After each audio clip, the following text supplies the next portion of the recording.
President Trump is back from the UK, but before he left, he sat down with Martha McCallum for a one-on-one interview where he told her Charlie Kirk would have been a future president of the United States of America. This was such a good guy. You know him probably very well. I assume you knew him very well, right? He was a great guy. Not as well as you, but yes. No, but he was a great person. He really was a great person. I actually said, Charlie, someday I think you have a good chance of being president. I think you will be president, maybe. And I think he would have had a great chance. He was very compelling. I've never seen anybody capture a group of people like he captured youth. He captured youth. It was incredible. You know, when I say he was a young guy, but I'm talking about the 20-year-olds and the 18-year-olds. It was like he had a following that was incredible. He did.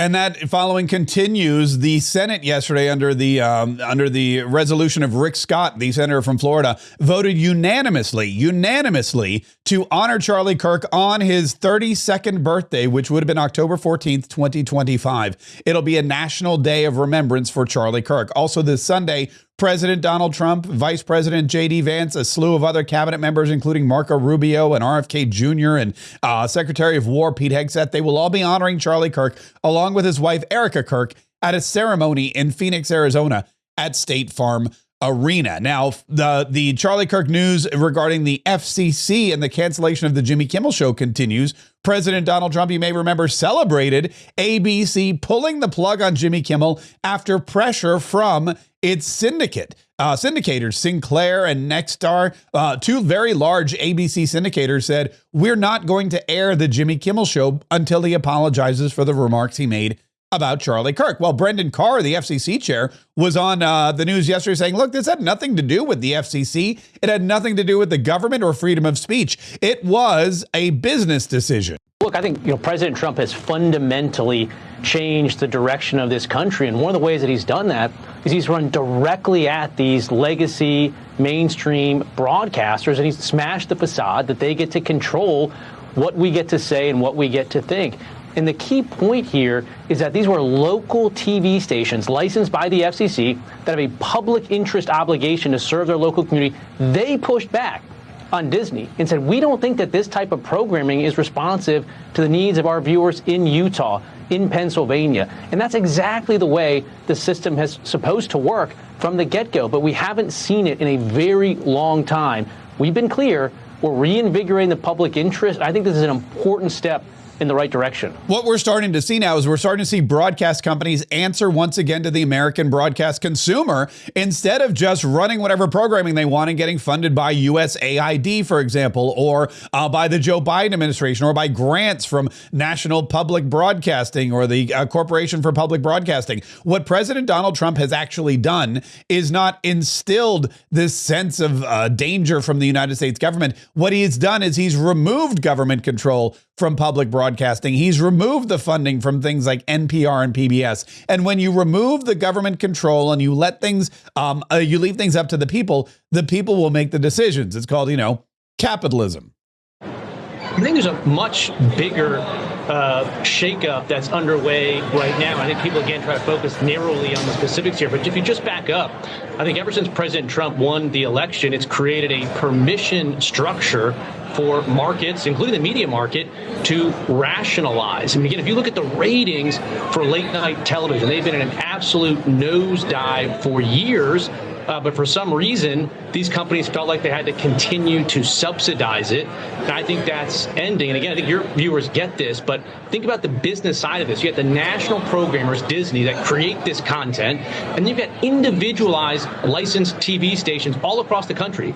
And they're required, they've been for years, required to respond to the needs of their local communities and viewers. And I think it was those local communities and viewers that were saying, we don't like this stuff anymore. And so Nexstar was the first mover here, said we're going to preempt this program, we're going to black it out. Again, that's what you're supposed to do, a healthy, functioning market. So I think, again, people sort of focus on, narrow specifics, but there's a much bigger shift that's taking place right now in the media ecosystem. And frankly, I think that's a good thing. Yeah, what they're realizing in the media ecosystem, what we're realizing all over the country with President Donald Trump back in control, is that once again, the free market is working the way it should. And the fact of the matter is that Jimmy Kimmel was pulled off the air because the people that ran his show on the local syndicators didn't want to run his show because they didn't think that it served their audience. And if you don't serve the audience, you get fired. So basically, Jimmy Kimmel was bad at his job, and now he's screaming and yelling First Amendment. It's all, you know what? It's not at all shocking, but it's also a little shocking. Speaking of First Amendment or free speech, President Donald Trump met with Keir Starmer yesterday. Keir Starmer, the Prime Minister of the UK, of Great Britain, a guy who has squashed free speech for so many Brits. And Donald Trump had very nice things to say about him, kind of sugar-coated how far left and radical he's led his country in the last few years. I just think he's a really fine person, him and his wife. And, you get to know people. I think he's a very fine guy. He's more liberal than me. I think he should take a very strong stand on the immigration. It's really hurting him badly. I think he has to open up the North Sea. They have some of the best oil in the world, and they have a lot of it. And they made it impossible for people to drill. And I think that's what causes their energy price. They have a big energy problem here with the pricing, whereas our pricing is way down. We're going to be close to $2 a gallon for the cars very soon. That would be good. We were up at $4 and $5. And when you bring energy down, you bring inflation. And that's something Donald Trump knows very well. Energy, drill, baby, drill. When you have cheap energy, everything else comes down. Prices come down. Wages go up because the cost of doing business, of traveling, of transporting, of getting, from place to place, of shipping your goods and services go down. Airline tickets go down. People travel more. When people travel more, that means that the hotel industry is booming, and the people are eating out at restaurants more. Tourism expands. It's truly the lifeblood of everything, and that's why drilling for oil. That's why getting more crude oil out of the ground and into the refineries and into your gas tank at a cheaper rate is so important. But they've not been doing that in the UK. We weren't doing it here in the US for a while either, so you can't really hardly blame them. And Donald Trump says, look, there's an alternative to this. We need to make sure that we're buying oil from the good guys, that the good guys who can make oil make their own oil, and the bad guys are cut off. And one of the things he always leads back to is the war in Ukraine, because the war in Ukraine has raged on too long. Donald Trump has done everything he can single-handedly to stop it. But now he's asking for help from the European community, from the world. Stop buying or put tariffs on China so they stop buying Russian oil. China buys all their oil from Russia, or at least most of their oil from Russia. They're the largest consumer of Russian oil. And if China stopped buying Russian oil, then Russia wouldn't have money to keep bombing Ukraine.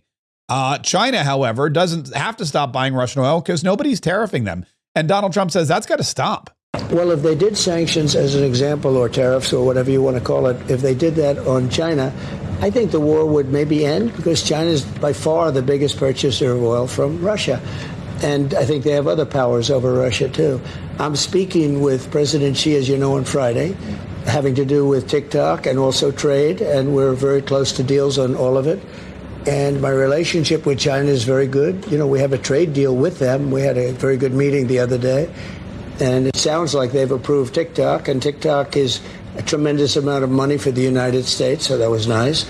But we'll see how that all works. But if Europe did something with respect to China, I think China would probably maybe force an end to the war. Is there any openness to that? Did Starmer say they would consider that? Well, I would have done something, too. But again, you can't have Europe buying oil from Russia and then have me getting upset with China because they're buying oil from Russia. Yeah, that's not how that works. So Donald Trump says, look, we've all got to work together on this. If you truly want the war in Ukraine to end, if you truly want Vladimir Putin to stop bombing people, then you've got to cut off his supply. You've got to cut off his supply of cash. And right now that supply of cash is coming from China. So if Putin won't stop on his own, we've all got to gang up on China. We've got to get them to stop buying that foreign oil. And then it'll all end, because quite frankly, Vladimir Putin's kind of crazy. I'm disappointed in Putin. I'll tell you, I'm very disappointed in him. I settled 7 wars at least, but I settled 7 wars, all of which they said were not settlable.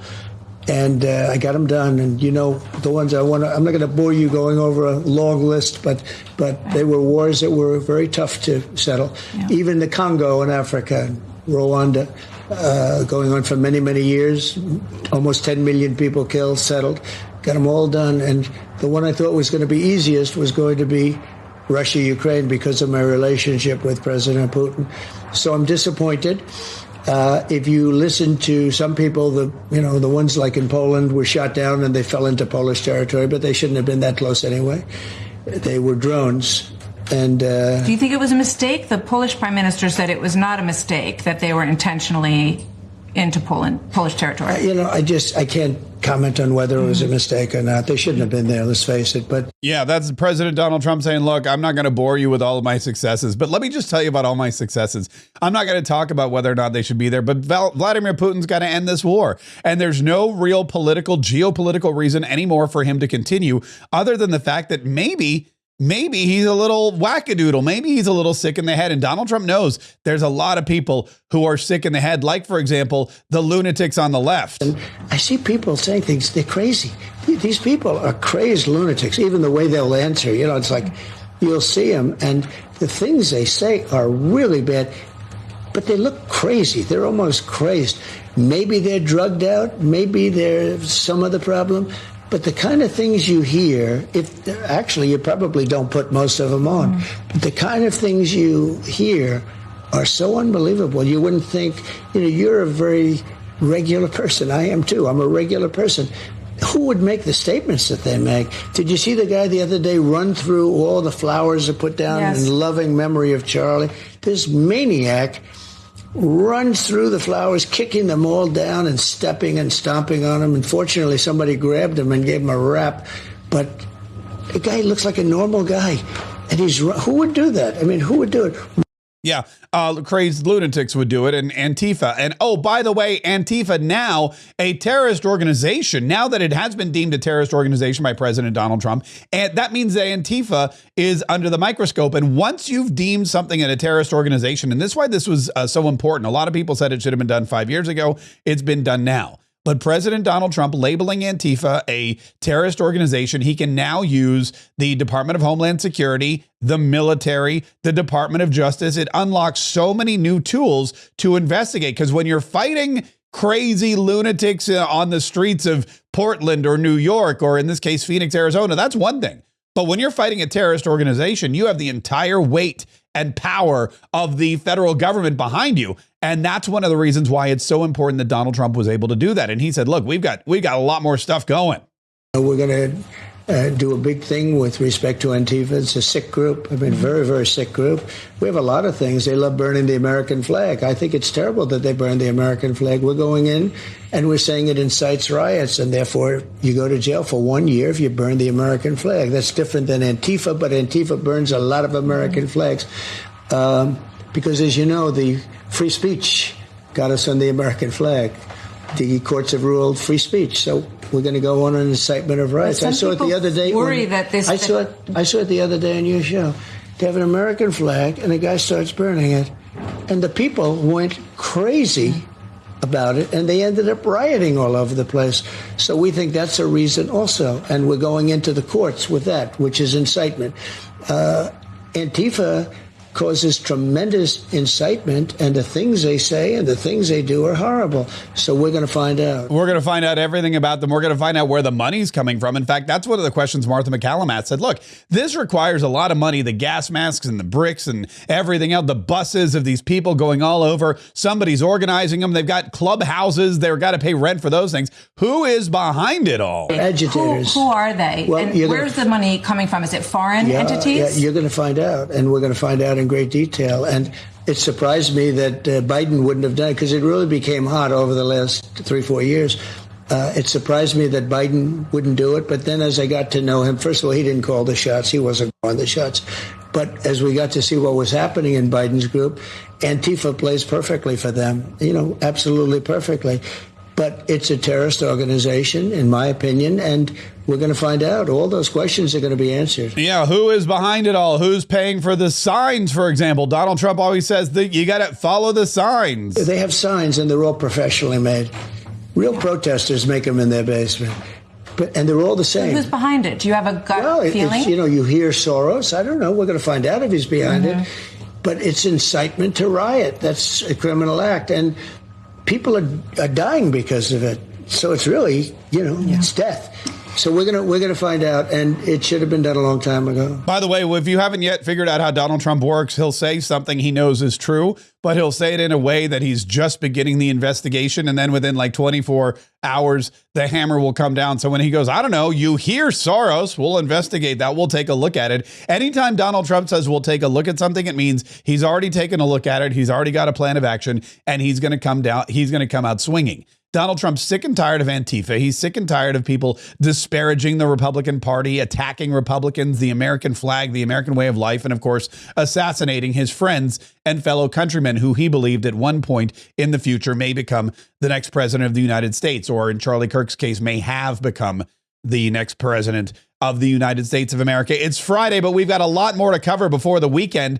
Make sure you join us for our second daily podcast. It happens live. We live stream at 1 p.m. or you can listen online at your favorite podcasting, hub, and we'll call it, whenever you want. The best place to go is to markkaye.com, markkaye.com. Go there right now. Hit the big red button that says, I want the podcast. Download, subscribe, listen, and enjoy.